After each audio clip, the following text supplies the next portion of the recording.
So you're moving here to the Dayton area and you're considering moving to Oakwood, and you're wondering, what will $4,000 get me? Like, what type of house is that going to get me? Well, luckily in this video, we came up with the top things that you can anticipate for that price point. And you want to stick around to the end, because the last little indicator that we have based on this price point may make or break your decision.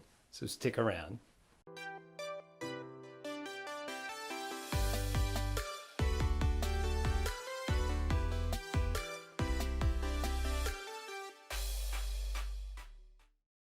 What's up, everybody? This is Tim Whittemore with the Whittemore Group right here in Dayton, Ohio. If this is your first time to our channel, we do tons and tons of videos about everything you need to know about our area.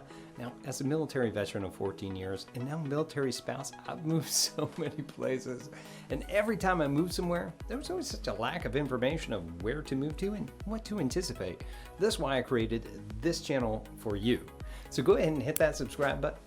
Click that little bell so that you're notified every single time we got a new video coming out. Now, honestly, we get tons of phone calls and emails and texts, Facebook messages, everything from people that are moving to this area, got some questions and need some help, and we absolutely love it. So if you are moving to this area, got some questions, need some help, again, just give us a call, give us a text, an email, heck, shoot a little paper airplane, whatever you need to do. We got your back when moving here to the Dayton area. So let's talk about Oakwood. Let's talk about why people even want to move to this area. Well, I can tell you from the very beginning that it is a very sought out area that people want to go to. It is really central to everything in the Dayton area, and it's located just south of downtown Dayton. It's actually one of Dayton's first suburbs. It's got 11 parks in this small area, and it's got a dog park, a sports complex, a garden, heck, even a splash pad for the kids. You're close to shopping and dining. You've got the shops over at Oakwood. You've got Dorothy Lane Market. There's just tons of places to go ahead and check out. And you gotta mention the community here. Some of the most beautiful homes are in the Dayton area, are in this area. It's ranked A+ for schools here, and just great people. I can't talk about this enough. When I moved to this area, my wife got orders out to Wright-Patterson Air Force Base, which of course is the biggest employer out here. We drove around and we didn't really know where to go to or what to anticipate whatsoever. So as we went through and we're like, oh, what one is this? And we saw all these just amazing homes just out in this area. It's like, oh, this is Oakwood. And I wish I would have known a little bit more about it, because we would have at least tried to move there, I think. It would have been there. I don't know. She makes all those decisions. All right. Well, let's get into it. Let's talk about the housing. Your median home price in Oakwood is $307,500. Now, that's a high all the way up to $899,900. So let's just call it $900,000, and a low of $135,000 as of the date of this video. Now, I can tell you the one at $135,000 was probably not a place that you want to, or that you would call move-in ready.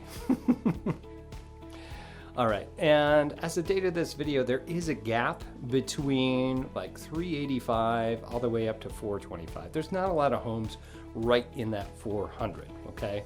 However, this is what we saw when I was showing property, and from all the ones that have sold over here in the past year, which as of the date of this video, would have been in 2020.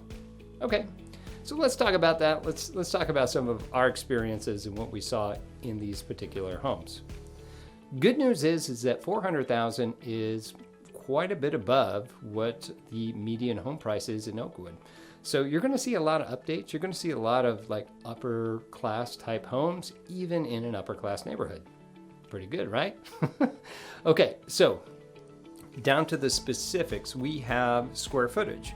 For square footage in this area, you're going to see somewhere between 2,200 to 3,300 for your square foot. Now that's a pretty big range, but it's really going to be dependent upon when this house was built and how upgraded it is, depending on what you're going to get price per square foot, and that's kind of how we figure this out. If you're looking at your lot size Lot sizes could be anywhere from 1/4 of an acre to a 1/2 acre. I mean, really, if we narrow it down to it, it's 0.24 to 0.55. And here in Dayton, they don't go by acres, they go by the actual square feet. So I had to do all those conversions, and that's what it came out to. But your average, just anticipate about 1/4 of an acre, no matter where you move to in this area. Bedrooms, well, bedrooms concept varies. It's anywhere between 3 to 5, which if we do the math, that's 4, 4 on average. Your baths are somewhere around 2.5 is typically what we see in this price range. As we look at basements, sometimes in certain areas we have lots of basements at a certain price point, or we have none whatsoever. Well, in this area, it's hit or miss, quite honestly. Most of the newer homes aren't putting basements in based on wherever it is. Now, if it's built into like a side of a hill or something like that, you might actually see those split basement sort of designs, but this hasn't really been popular in the past couple of years, so we haven't quite seen that, at least not in this area. So the newer homes, probably not so much. Now, a fireplace, almost all the older homes that I saw always seem to have a fireplace, and I'd like to say that it's more wood burning than gas. Well, a lot of them's been converted over too, so again, that's kind of hit or miss. The year built, this is kind of interesting. I always thought this, especially coming from an area that didn't have a whole lot of older homes. Most of the ones that were in this price range were actually built in the early 1900s, like 1924 or something like that, to the in the mid 1950s, 60s, and some 70s. Now, you're also going to see some brand new houses. We're seeing a bunch of those kind of popping up in that area. So you get a good mix, and surprisingly enough, it works out really well because they keep up a lot of the houses out there. When you're just kind of driving through the neighborhood, you'll notice a lot of brick homes. That was the style, and they stayed, and tornadoes come through here sometimes, and they just stay up, so it's good to go. Or a flood. That should be another video about the flood. Okay, let's talk about the upgrades. I told you that there were upgrades, so this is what you're going to see with these upgrades at a $400,000 home. You're going to see kitchen upgrades. That's what people love to upgrade, is the kitchen, and well, I love to cook too, so I can appreciate that. You're going to normally see a little bit more counter space, mostly granite countertops, as you're going to see here. A lot of these houses have the original hardwood floor, which is actually really nice if it's done correctly. If you don't see the hardwood floor, you're going to see some updated flooring. It could be laminate, it could be other hardwood. Heck, I've even seen that wood-like tile. Actually looks pretty good. It gets cold, but you know, it is what it is. Area regs and such. Slippers. If a house does have a basement, they tend to be finished basements, and they look really good for the most part.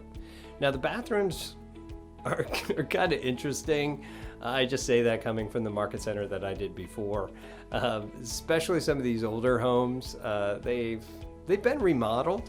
And I'm not saying that it's bad. It's definitely not bad. It's just different how they built these things in, just because it was just not feng shui, if that's a word, in some of these different areas. So you see that what almost looks like a closet with some interesting lighting, but that's actually your shower. And you got all these different interesting sort of what I would consider backsplash, but it's not technically that, or wall coverings that are in there, but it just works. And you just kind of have to see how that goes with those older homes. They've really gotten creative. All right, and some of the new homes, well, just what you would expect here in 2021. They're all open concept, granite countertops with the island, that stainless steel look with all the appliances. Of course, you got the white cabinets with the darker granite on the top. That's really popular right now. You've got either tile or laminate flooring or a mixture between the two. The outside, well, you're not seeing so much brick, although that still exists. You're seeing more of the hardy board. If you're not sure what hardy board is, it's that composite board that is also just a composite between concrete and like wood. I think that's correct. If it's not, I'm sure you guys will call me out on it. But that's the new stuff that we have there. As far as a community, I already mentioned this, but it's a really, really nice community. It's very active. You always see people out walking, and and just maybe exercising, walking their dog. There's plenty of sidewalks in this community, lots of parks and shops like I'd mentioned before. And typically you're going to see pretty much sidewalks everywhere. And if it's not right there in front of your house, it's probably a short walk or stroll to the main place where you want to be on a sidewalk, which is like to walk down to the shops or to the market or what have you. So there's plenty of them there. Now, I get this question quite a bit, and as a realtor in Florida, came up here, it was interesting to see this, and people ask me about pools, right? And I figured, that pool's they're probably pretty good in a more affluent community. Well, go ahead after this video, check Google Maps and then look into this community. You're not going to see pretty much any house with a pool in this area. It's just not a thing. It doesn't add value to your home, even if it's an in-ground and you spend $40K on it. It just doesn't add value. It's more of a preference in Ohio. And in Ohio as a whole, we typically don't see that. We see a bunch of above ground pools and then they get destroyed in the wintertime and you're out a couple $1,000 or whatever you paid for it. So it is what it is, right? Although you are going to see some upscale homes that do have them in there, but it's not a commonality here. Okay, well, hopefully that gave you an idea of what $400,000 is going to get you in 2021 for a house in Oakwood. If you do have any questions about anything that I mentioned here, please go ahead and leave them here in the comments below. If you live in Oakwood or have, and I missed something, again, go ahead and leave it here in the comments below. Absolutely love hearing from you guys. Please keep it nice. Especially as I'm an outsider, but definitely let me know and leave that comment below. And if you are moving to this area, you need help from myself, my team, we're filled with all sorts of different people to include local experts and military spouses like myself. We'd love to help any way we can, so go ahead, give us a call, text, or email. Be happy to help out any way again. I'm Tim Whittemore with the Whittemore Group here with eXp Realty, and we'll see you in our next video. Take care.